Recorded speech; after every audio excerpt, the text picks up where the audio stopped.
Love and peace. This is a verbal discourse on our Welt Ethos. My name is Peter Johansson Osisi, and I work with our Asona Ashram. And this is an introduction to some teachings from Christianity regarding the third principle of our Welt Ethos, referred to as Veritas, truthfulness. So, within the Gospels of Christianity, Jesus provides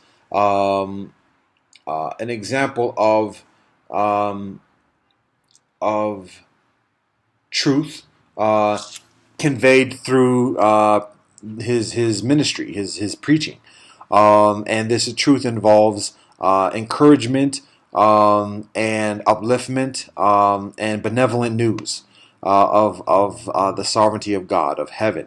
And sharing this experience with those who are downtrodden and destitute and oppressed, and so this truthfulness is love, is compassion, is healing, and the alleviation of affliction, and so Jesus describes how within the competition of life, in the household or life, competing with each other, and vying for influence and power within conventional society, there is the tendency of being aggressive, and of being dishonest as well, and often there's the tendency of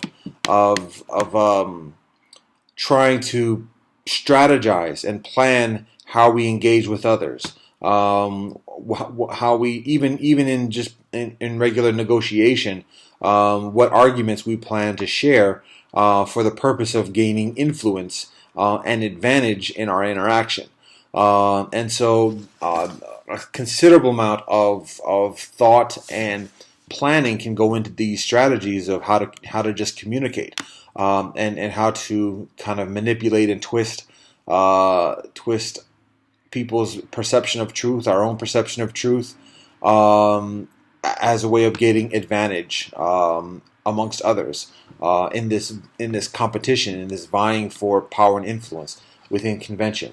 And so Jesus teaches that in the spiritual path, in the path of transcendence, and and um, uh, and and pursuing heaven, that these schemes and plans are irrelevant and inappropriate, and instead, it is beneficial to speak from the heart, and speak extemporaneous, and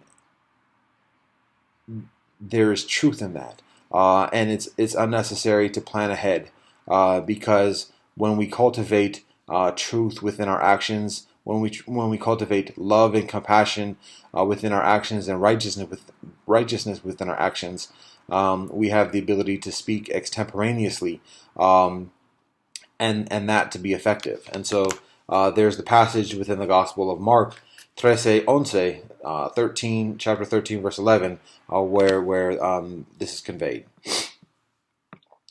And when they bring you to trial and deliver you up, do not be anxious beforehand what you are to say, but say whatever is given you in that hour. For it is not you who speak, but the Holy Spirit. That is Mark 13:11. Mark 13, verse 11.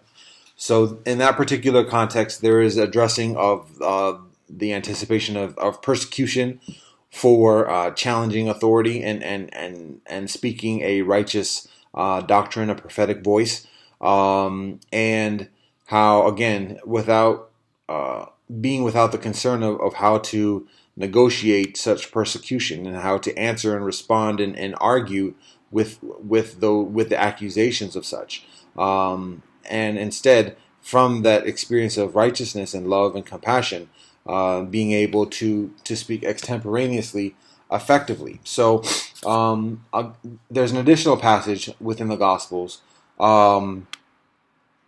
where Jesus, there's a reference to that experience of losing sense of the truth amidst all the twists and turns of how we utilize versions of the truth or perceptions or renderings of the truth for our own personal advantage. When we, ironically, or paradoxically, when we are effective at this, when we're able to twist and manipulate these understandings of the truth of Veritas, we ourselves gain or lose a sense of what Veritas actually is. It becomes all relative, and we it becomes difficult for us to discern actually what is the truth. It all just becomes a blur of ambitions and schemes, and spinning, and so this is revealed within the Gospel of John 18:33-38, where Jesus is being interviewed or interrogated by the conventional authority, Pilate, and he reveals his own confusion regarding truth, and so this is the passage.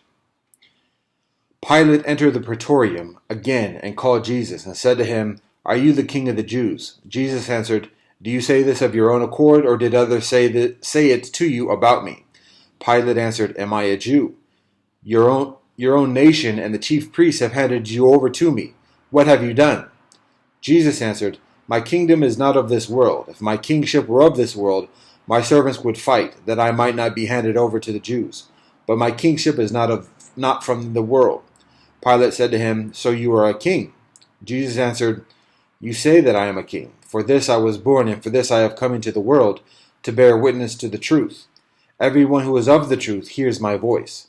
Pilate said to him, "What is truth?" That is John 18:33-38. So again, amidst our ascension through the hierarchy of conventional authority, of conventional power and influence, there is the tendency of losing a grasp of the transcendent experience of truth. We become so enveloped in the temporal pursuits and schemes and calculations of others and ourselves that it's difficult to discern what the higher purpose of it all is. We're just so immersed in the calculations, and so additionally, Jesus teaches that the leaders of society do have righteousness and do have wisdom. There is wisdom, but there is also hypocrisy.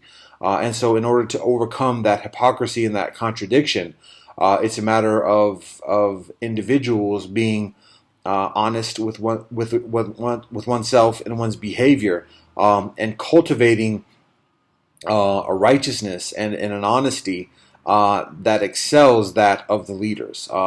So abstaining from the duplicity, but enhancing righteousness. And this is taught within Matthew 5:20, the Gospel of Matthew, chapter 5, verse 20.